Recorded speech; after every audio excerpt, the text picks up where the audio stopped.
Yeah, I wanted to understand what. So I stop it. Yeah, because most of It's just to stay. Okay.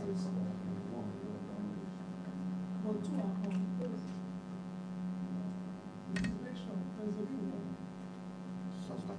Yes. Okay. Are we on? Yes, we are. Okay. Uh, Good afternoon. It's afternoon, I believe. Okay. All right. So, given the feedback on behalf of the team that spoke extensively, it was quite deliberative and everyone participated. I would start with what we had as what was our objectives, which was basically to determine first what our infrastructure plan is, i.e., how did we get to where we are today. Next, we thought we would decide what type of infrastructure needs we need to put in place that would then drive what had been shown to us at the ecosystem. Then thirdly, what should be our infrastructural plan that will get us to the new benchmark? So those were One house, please. Thank you. those were our objectives. Again, the premise of the discussion we had is, and this was established quite quickly in our deliberation, that there is a grassroots infrastructure gap.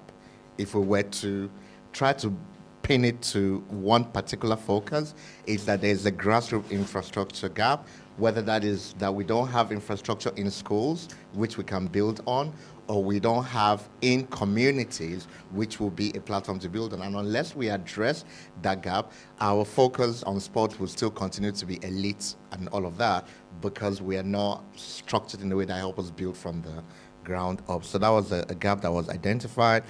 And we felt that there was a need to consider sporting infrastructure in terms of a real estate investment type project, because at the moment, when you again are focused on participation, then the foundation you will have will be sporting clubs and all of those other things that lead to professionalism, rather than things that focus around community development and all of that. So that's the background. So the issues and challenges we identified was first that, and I made the point, public sport facilities are absent, so that's a problem. Facilities are not built with the mindset to meet sporting needs. Sporting perspective is viewed only from the elite sports. Again, I've made the point. Sports is seen only as recreational, so those are the barriers we have to get past if we're to achieve the objective. And we haven't been able to tackle sports from the passion point of view, where we're functional in its approach. Do they still exist? Shooting stars, produce players who go to the national team, who at some point will go and play for some club in Europe as a template. So we haven't looked at sport from Delhi's passion point, why Delhi participates in sport, from the point of view of how, in marketing terms, people that commercialize product, commercialize them from the point of view of what's the lifestyle dimension. So if I'm in beverages, if I sell alcohol, I look at how people want to consume it, what are the environments in which I should place it that will encourage them to do that. So we haven't approached sports as a passion point for consumers. So we thought those are our issues. Our recommendations were, first, we needed to understand what is needed to build and build in the right way, understand what the unmet needs are. So we have identified gaps, so we know what those gaps are. Definitely, in terms of going forward, we have to fulfill that infrastructure gap we've identified. And we feel infrastructure should be more comprehensive. That's like, at the moment, in terms of approach, it's isolated. So if we build the sporting centers and so on, what else can it do in terms of being relevant to society? We haven't put that into previous plans. And we felt that the network of community-based use and therefore building multi-sport use facilities will be a good solution. That is, rather than think of sports in an isolated way where there is a soccer facility down the road, there's a golf one down the road. If we start thinking more multi-sport, multi-purpose, multi-use, it will be more commercialized and therefore have more skill attached to it. And therefore, if we were to try to build it into, I believe the word I was used was to concretize, we need to find ways to use sport to, infrastructure to embed sports in a way where it becomes a lifestyle choice. That's a fundamental shift. So we need to have shift away from the use of sport as a tool, national development goal, all of those things, to lifestyle. It is what I do for myself. I do it because I need it for fitness, for my passion, whatever it feeds. And that insight is quite critical. Why is that important? If we were to build, and there was a conversation around how when you build event centers, there's a natural use of it, i.e. that's an infrastructure that has come out of a need. What's that need? We celebrate. As a people, we celebrate funerals, birthdays, every reason, Valentine, I think. We celebrate. Thinking of Friday. Yes, I'm there. As a people, we celebrate. Now, because we celebrate, those event centers, they didn't have to force us to go use them. They were built. There was a need. People just naturally use them because it fitted into our lifestyle, into how we live, right? And that sports, as a mindset shift, has to also come into the same thing. Our assertion was that maybe at the level of the conversation that we don't think we have the right data to determine what that lifestyle need is, what feeds our use of sport, and therefore research is quite useful in uncovering that. And then when we're now building infrastructure, it is something that taps into that need in the same way the event center does. Did I miss anything?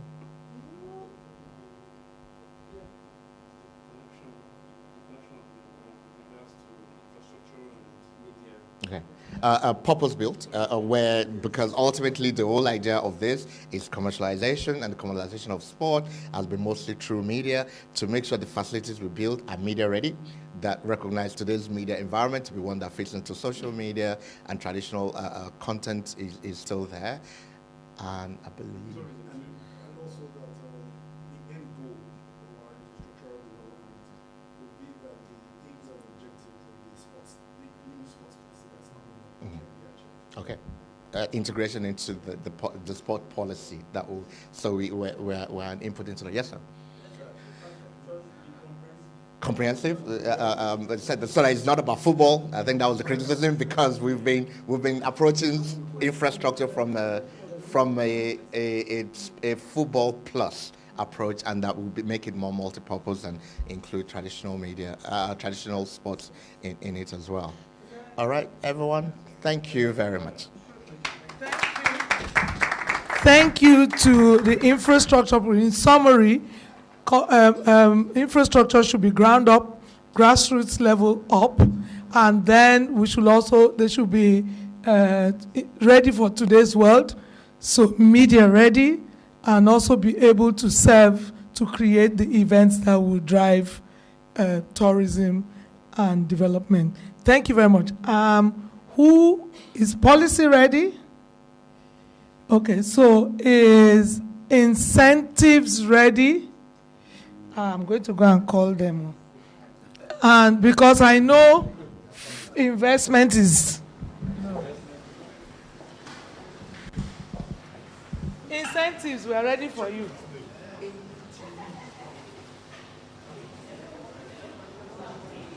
This is your policy.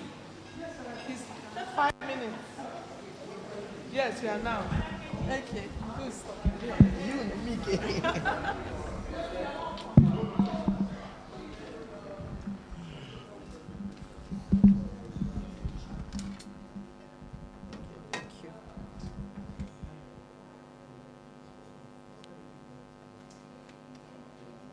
Okay.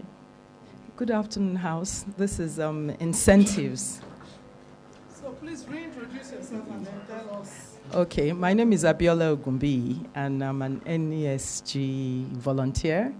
I operate in the tourism space, and I'm currently the chairman, Lagos State Traditional Sports Association. 5 games in this. No, Ayo, Abula, which we created, and the gentleman, the inventor, is seated right there. And Dambe, which is traditional boxing, Kokowa, wrestling, and then we have Langa, which, hop and yes.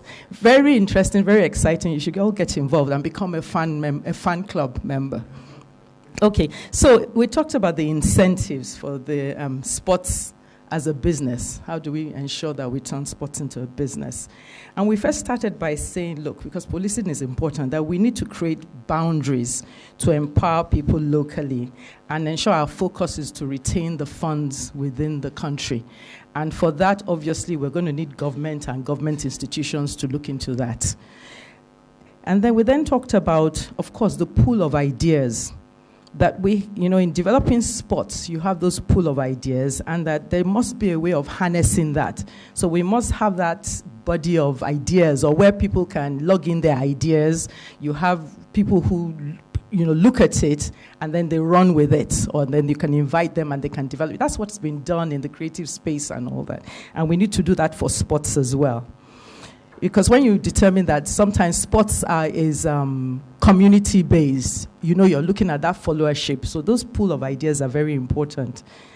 We then talked about, of course, the think tank that would follow that, which would be, of course, government and private sector. Government as enabler, private sector drives it. Then we talked about intellectual property protection. That's very important. They need to strengthen all the institutions that are going to ensure that that is done. And usually you find out that a lot of that has to come from the resource base is the government. It's out there, it just needs to be strengthened.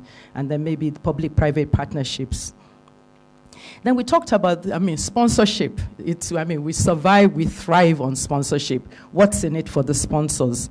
We talked about the tax incentives, for example, tax-exempt status for organizations and people that sponsor sporting events, that we need to run with that and make sure they actually achieve, they achieve those. Then we talked about the people, the fan base.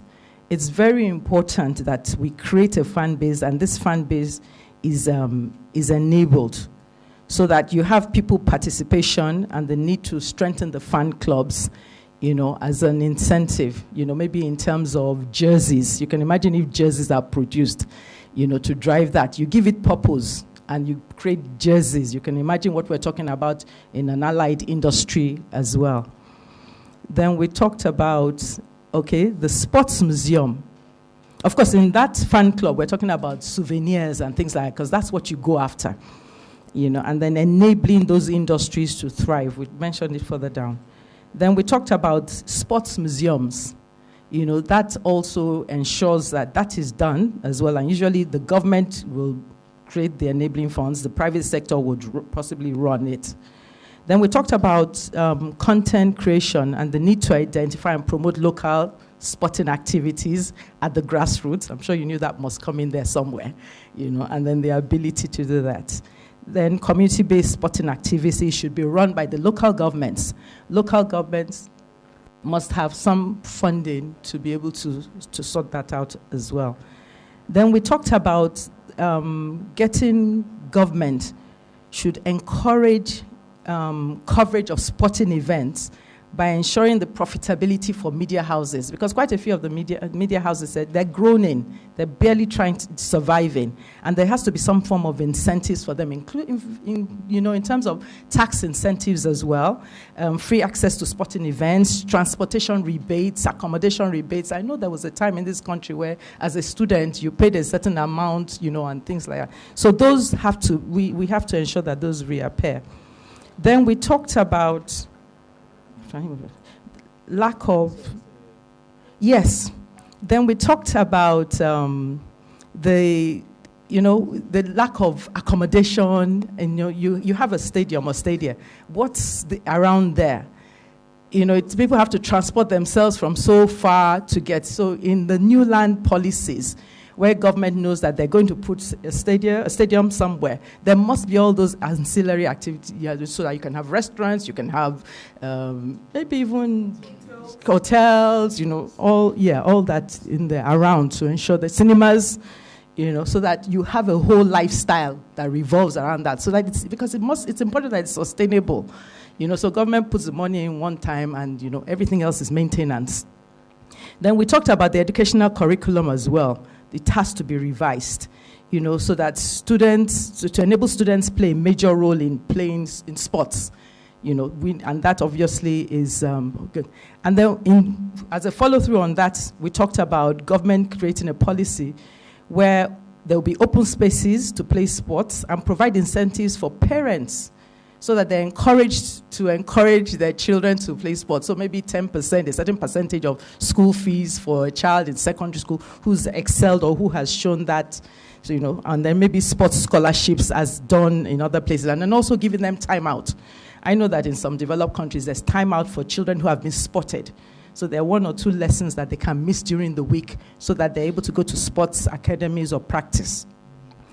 And we then talked about incentives for sporting equipment factories, producers, in terms of tax, moratorium, and all that.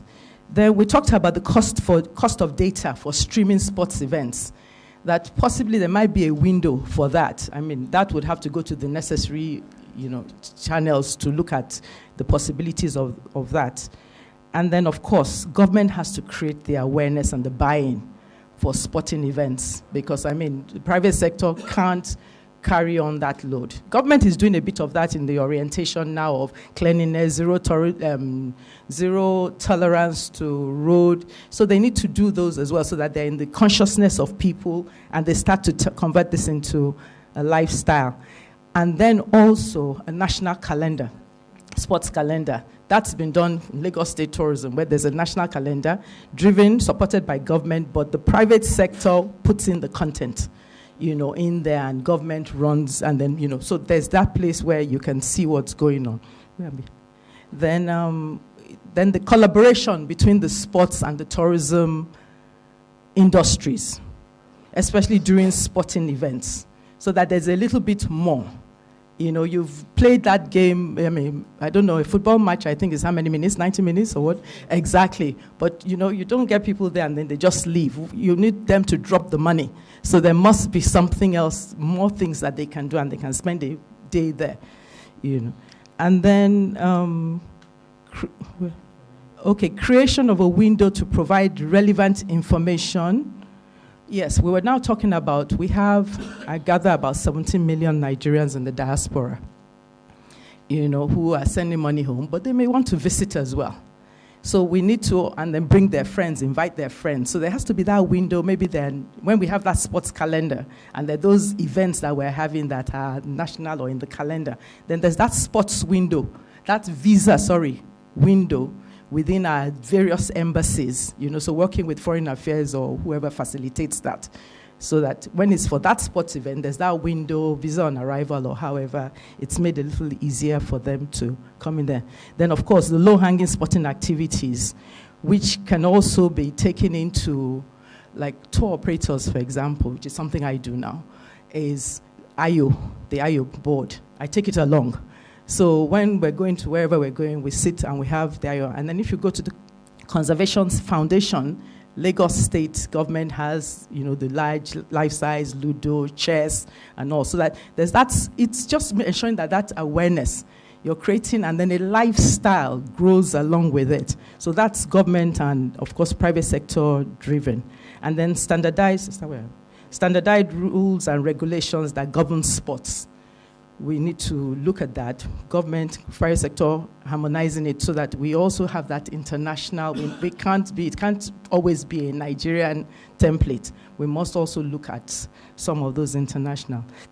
And then, are you the one that's going to read this one? Need to depoliticize sports to enable the private sector participation with government as the enabler, particularly in terms of incentives that promotes a business focus. We have to always ensure our focus is important. We don't realize it, but that focus, a business focus to sports development. There's the social focus and all that, but that business focus is also important. I think that's it. Thank you. Thank you very much. What seems to be happening is that a common thread is beginning to emerge in this. That we had infrastructure, people tell us about lifestyle, and then suddenly incentives, people are talking about lifestyle.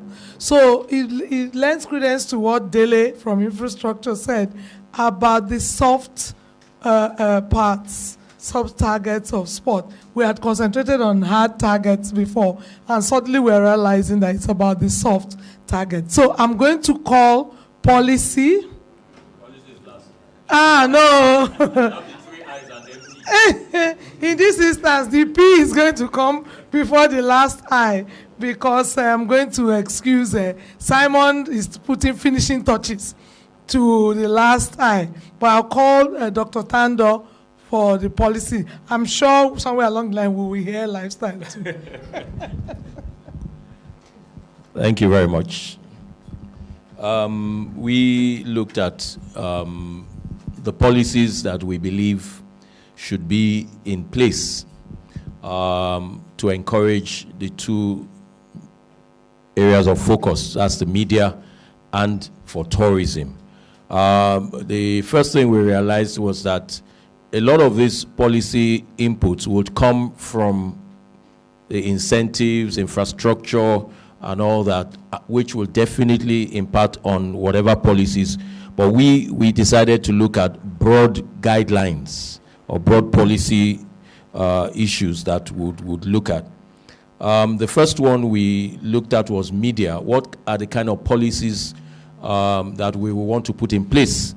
And in arriving at this, we looked at some of the major issues that we have right now that we could say are problems and challenges that the media industry is facing with regards to effective coverage of sports. We're lucky to have Deji with us there, so we were able to identify some of this. But the long and short of it is there has to be a need, or there's a need to put a policy in place that would encourage and protect media investment in sports. That's basically key. And what do we mean by encourage and protect, and then what do we mean by media investment? We all know that media investment is huge. And it's in encouraging media investment, the content of your sporting event has to be right. Now, the media is not a social responsibility CSR agency. The bottom line is profit. And what the media wants is awareness and exposure. If the content of the sporting event is not right, it's poor, the quality is poor and all that, the media will not be attracted to it. So for us to encourage media investment in sports, all the sports federations, sports agencies and all that need to improve on their content. Again, even in improving on the content, you need the advice of the media practitioners. For example, I'll give an example. I think it was even Deji that mentioned it. When we were covering the now called ITTF Nigeria Open, a table tennis event, not even football, which started in Lagos State, I think about 6 or 7 years ago. Deji said the first time he heard about it was online. Because at that point in time, we knew that, look, this is table tennis. We cannot compete with football and all that. But we decided to look for other means, and we decided to set up a media platform for that event. And it started going online and all that. Eventually, we got DSTV to come in. Now, they now advised us on how to improve on the content. First of all, even your venue. How do you lay it out? How do you put the billboards there? Because that's what the people at home will see and will attract them. So in improving your content, you must involve the media practitioners. So there must be a deliberate policy in place to encourage media investments. Again, if you look at the HITV, DSTV problem of many years ago, HITV was able to break into the EPL, what would I call it? Rights market, because it had the support of the federal government. The Minister of Information at that time was actively involved in ensuring that, first of all, Nigeria was taken out of the sub-Saharan group and treated as an individual country in seeking for those rights. So government must have a policy in place to encourage media investments. If investors see that, look, we are protected, if we go into that investment, we're protected, then they will go more into it. And then we must also encourage them. The other aspect of it is that even the sporting agencies, the sporting commissions, must have a policy in place to have a functional and effective media department. In terms of education, many of our sports associations, federations, they don't first of all even understand the importance of the media. They think the media is just there to just report what they have done. There has to be a proper education for our federations. How many of them have functional media departments? How many of them even understand the language of the media, especially now that we're going digital? Many people don't even know what OTT is, and yet they are running or heading federations. There's no concerted effort to institutionalize professional media departments in our associations, in our federations, and so on and so forth. So that is also in place. And then, again, we must encourage technological advancement. There must be a policy in place. For example, now we're talking about OTT coming in strongly now. Very soon, most international or most national sporting events will be streamed online. Do we have the right bandwidth in Nigeria to support it? What kind of technology infrastructure do we have in Nigeria right now? Can it support, for example, a Premier League app coming in? At what cost would it be? All those things, there has to be a policy to encourage technological advancement. And then we must, this is here. Okay, so let me go quickly to tourism now. There were other issues in media, but I think some of them have been mentioned already, especially by Mrs. Ogumbi. In tourism, sports and tourism, they're like twins. But if you do not understand the benefits of one for the other, you will miss it.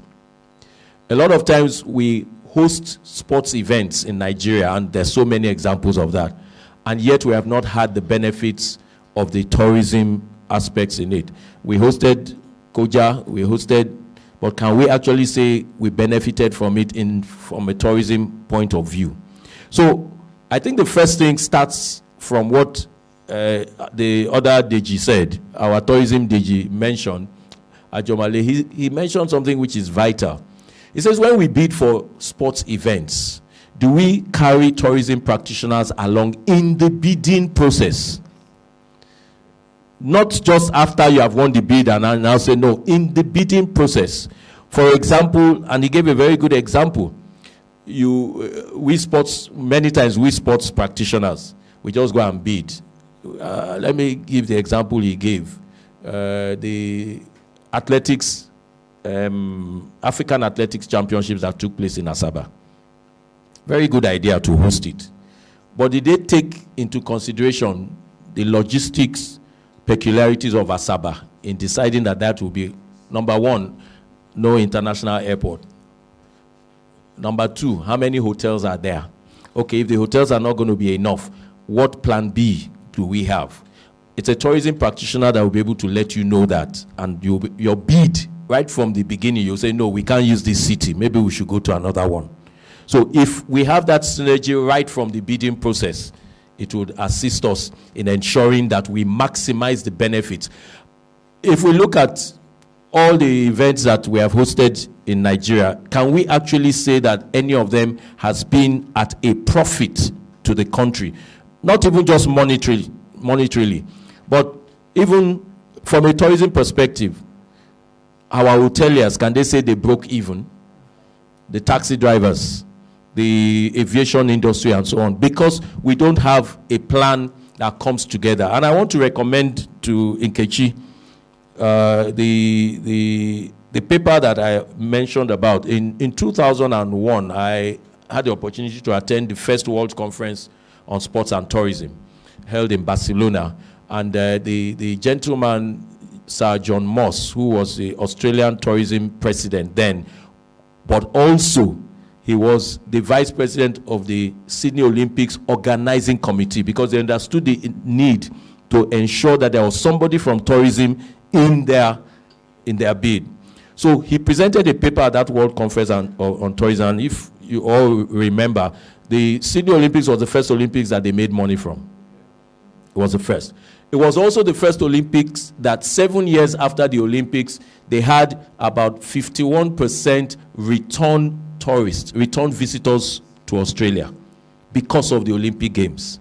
So the point there is we need to ensure that when we host sporting events, we carry along the sports and the tourism sector.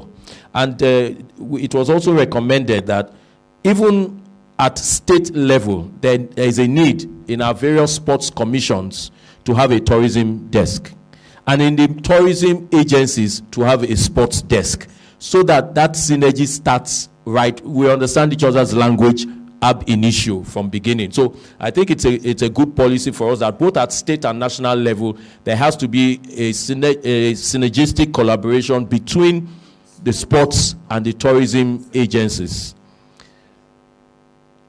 Again, we looked at it that when we talk about sports and tourism, the first thing we think about is international tourism, but actually domestic tourism is actually 2/3 of tourism in countries that have very good data on tourism arrivals and tourism statistics and all that.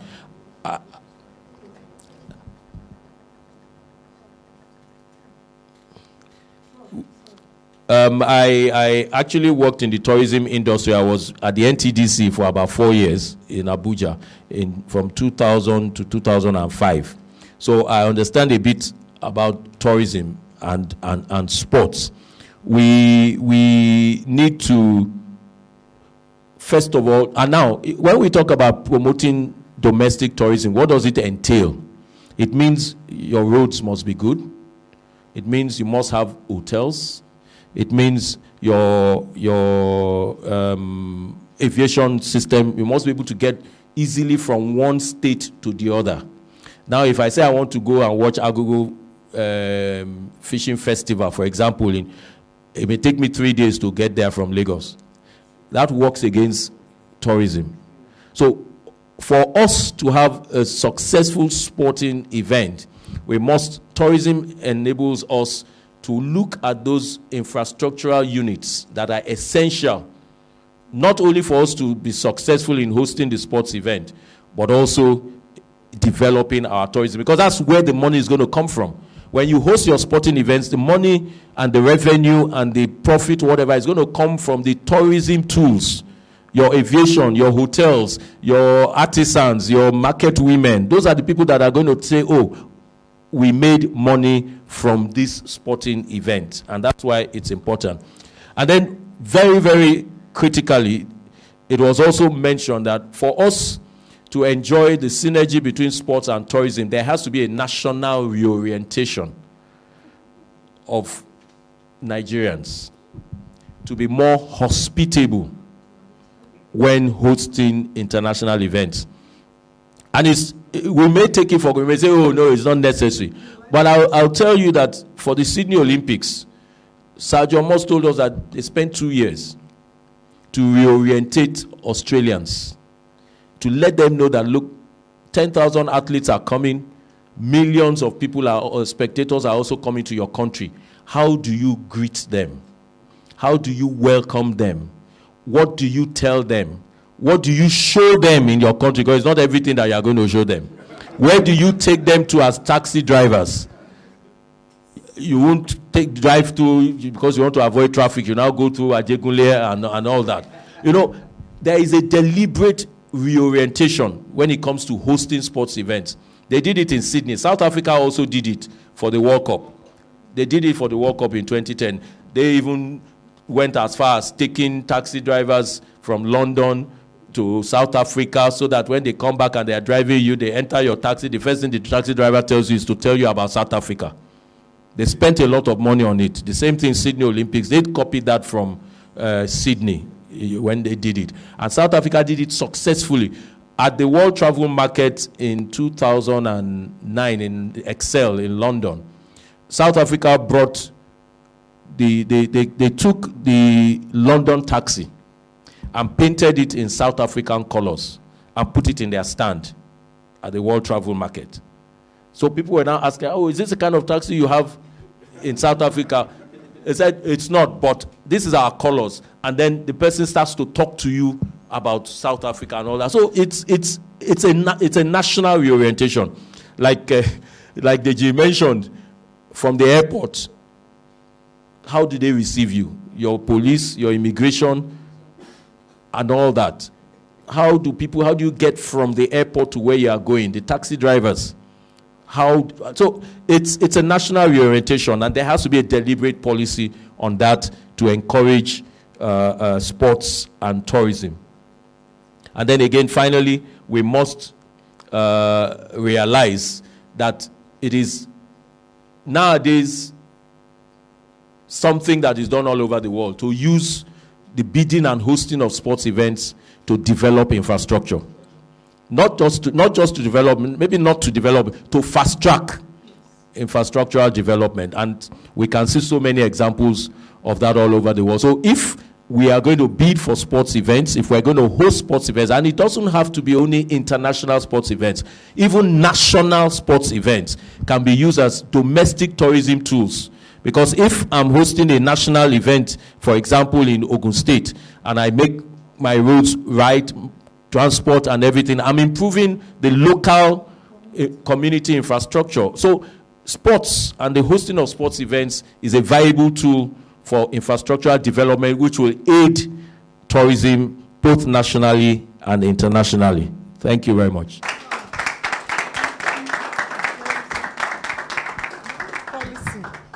Thank you very much, Dr. Tando, for that. Yes?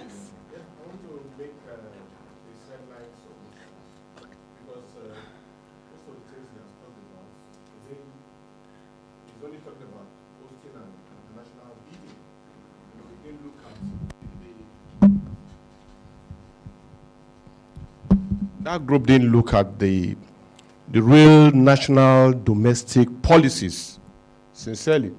And I remember that you actually come to our own group and then you redirected what we're talking about. And I've also seen that even the incentive people too, they just more or less, they had a broad, they had a field day, even encroaching into other people's well. You see, for policies, which I was going to talk about at our end, we should look at more of the Nigerian products, because when the presenter was talking, he did ask us that what product do we really want to really evolve, for Nigeria within the community. That has not been addressed there. We should look at the policy to encourage the states, the local government, and the federal government to do something for Nigeria, which would be a sporting activities that will attract even in the international spectators, international visitors. So I want us to look at that Nigerian product to be addressed, because gone are those days where you have Adebayo Babes, ISCC, people move from even within the states, from one state to the other. And then I want to look at, I thought that the policy should have been also, there should have been a policy trust on corporate organization, to support our leagues. What are the policies? What are the incentives that they are going to really give to corporate organizations that are supporting our leagues? Let me just about 4. I just want to have 4 inputs, and then probably they can go and look at it. And then, still on the leagues, how are we going to rebrand our leagues and through publicity, promotions, and showcasing of the leagues, so that we'll not just be talking of primary something again. Then how do we encourage, from the policy trust, how do we encourage the sports team owners? Let us encourage them. Let's give them some incentives that will make them to have most of the bring up players that can always compete and compare favorably with people that are outside this show, and then they can also go. And then also, what are the policy trusts that has to do with supporters club? Okay, because I can see that we only have one national. No, just a minute. That's the final one. I'm going to have to stop you, and I'll tell you why. That's the conclusion. Because the issues you are raising are going to be addressed by federations. Yes, by federations. This is not, they're not under media and tourism. Okay. So federations are going to gather, and that's why I say part of the challenge has been that, and that's why we wanted stakeholders in the room. Part of the challenge has been that there has not been a follow-through. So maybe if we had concentrated a bit on the presentation, I remember in the beginning I said there are 7 stakeholder groups stakeholder sessions made up of about 10 to 12 stakeholder groups. The federations, the National Council of Sports, the state sports commissions are having a stakeholder engagement. The leagues, the federations, the leagues are their responsibility. At those sessions, they will address infrastructure, incentives, investment, and policy to drive their responsibility. In March, every one of these 12 stakeholder groups will gather in Benin for a national dialogue that now marries everything we have said. So what you heard was the description from the media and tourism, an overview of what we really need to put in place if we're bidding to host an event, because it is from events you create the tourism aspect. Events bring audience. Audience stays in hotel, uses taxi, uses this. And the media now gets content from your events. So when it now comes to the actual organization of the events, which is like your leagues and all, then the regulators of the sport, like the Basketball Federation is bidding for World Championship, what do you need to do? How does the Basketball Federation generate domestic tourism from ensuring the basketball league is well organized, such that it can generate content for media agencies? So everybody has a responsibility in this conversation. But the critical thing is that we were addressing what the tourism people needed to see. So without much ado, I would also now call Dr. Simon Ebodiaye to come and look at the investment aspect, which you were a part of. And let's now hear what you all were able to come up from in terms of media and tourism. Yes, thank you. Good afternoon once more, ladies and gentlemen. My name is Dr. Simon Ebodiaye, and here we're going to look at investment. Please, could all members of our group stand up so we can identify you? Yes. Within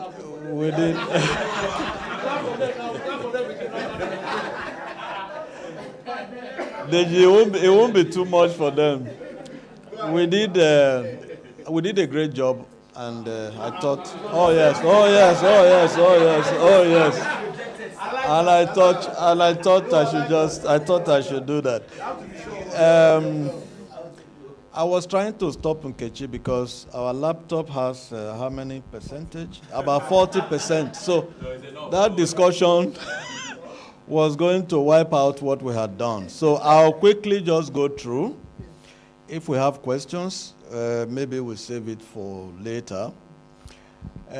our objective was to discuss the kind of investments that will be required in order to boost the sports industry, support tourism, and the media.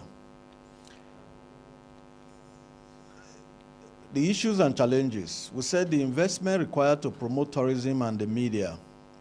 The need to host major international sports events in Nigeria annually to boost our tourism potentials.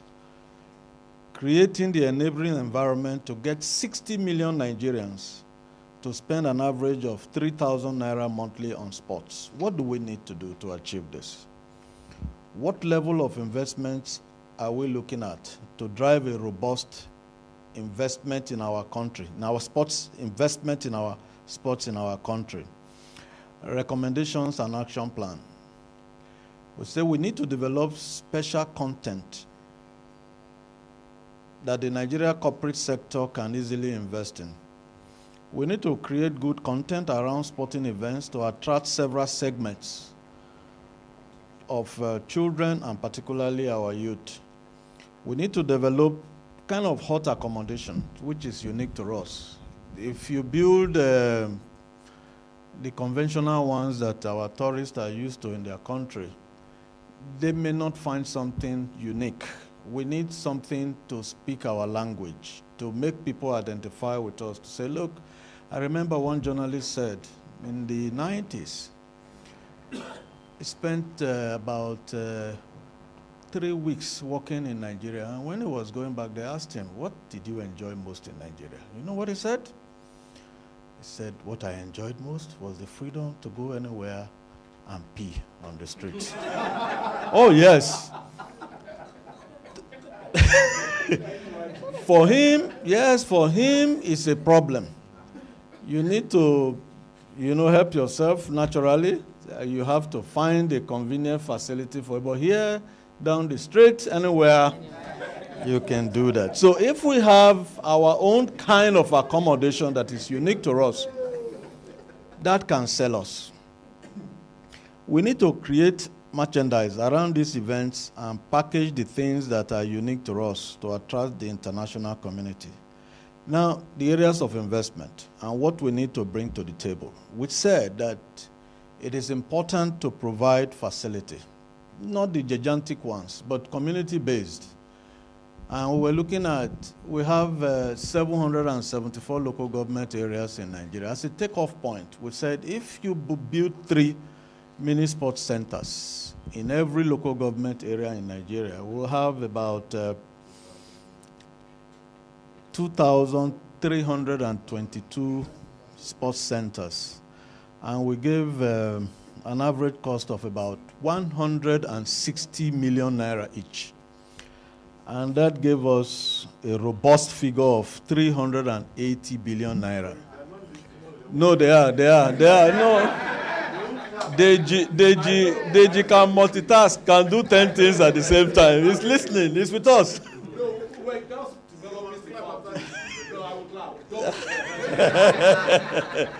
So we need 380 billion. Don't ask me where this money is coming from, but you can ask my sister. Yeah, so sure. Yeah. And then we also said that given the fact that sports is popularly among the youth and the school age bracket, that we also need to do something for our school sports. Before in Nigeria, the bulk of our national athletes came from schools and institutions. We need to go back and address this. And we recommended that just as we are doing for the 774 local government areas, we need to pick out 2 schools, 1 primary, 1 secondary, in every local government area in Nigeria as a takeoff point, and use about 96 million to provide a sports infrastructure for such school. So when you put that together, you will have about 1,548 sports centers in those schools, and that will give us a robust figure of 149 billion naira. We also identified the fact that we need, as a country, to build and host international events. This is lacking here. Some countries take it as a national policy. Every time you hear there's Olympic qualifier in Egypt, there's one in Morocco, there's another one in Libya. I just tweeted a memo yesterday from Iran. They're asking us to send 2 under 19. They'll pay all tickets, everything, to come to Iran to play squash. I don't know when last Nigeria did this, where you say you take care of accommodation, take care of feeding, take care of flight tickets, just for individuals to come into your country. So we need to start thinking in this direction. The last one I remember vividly was in the 90s, during President Babangida's era, where we had President's Cup in the then Nikon Hilton Hotel. Nigeria was footing the bills for all African countries to bring 4 players, 2 male, 2 female, all expenses paid by us. But now, because of the economy and a change in our orientation, that is not happening anymore. But if we need to boost our tourism potentials, we need to bid and host international competitions in Nigeria. And here we said, as a takeoff point, we can develop a policy that will attract 20. Yes, a year. In different spots, yes, and in different locations. We'll just sit down. I like the presentation of my brother. He said the things we need to do is for us to have multi-level stakeholders collaboration. That has been missing. We need to sit down with everybody, media, tourism, sports, health, and sit down to say, look, Nigeria is bidding to host an international badminton championship in Enugu, for instance. What do we need to do? You need the inputs of the media. You need from every sector. That way, you can enjoy the tangential benefits associated with such hosting. But if you look at it from a narrow sports perspective alone, you will miss out on all other areas where you needed to have a buy-in. And then we said that if we put a budget of 1 billion naira in each of these every year, we'll have 20 billion naira going into the bidding and hosting of international sports events in Nigeria. The 4th area we said was the building and development of arts and cultural centers. We need to promote our own. We need to get Nigerians to go back to cinema houses, to watch traditional dances, troops, state troops, and all that. That is missing, and we are losing. The goal is to have one well-equipped arts and cultural center in every state and the FCT. That's about 37 in number. And if we spend a total of 1.5 billion in doing this, we will have 55.5 billion naira in the 37 locations. Conclusion. There's a need for us to encourage our individual arts and culture, and there's a need for us to put money that can drive our tourism potentials in Nigeria. I don't know if I missed out anything. Chief, are we good? So this is the end of our presentation from our group. Thank you. So, I'm so glad to get this overview, but more importantly, what Simon and his group have done is to situate in terms of Naira and Kobo what we will be needing to even think in terms of media. Simon deliberately left the media agencies out. I'm sure if he consults with the likes of Dele and Debo and Deji, they might come and Dare, they might be able to give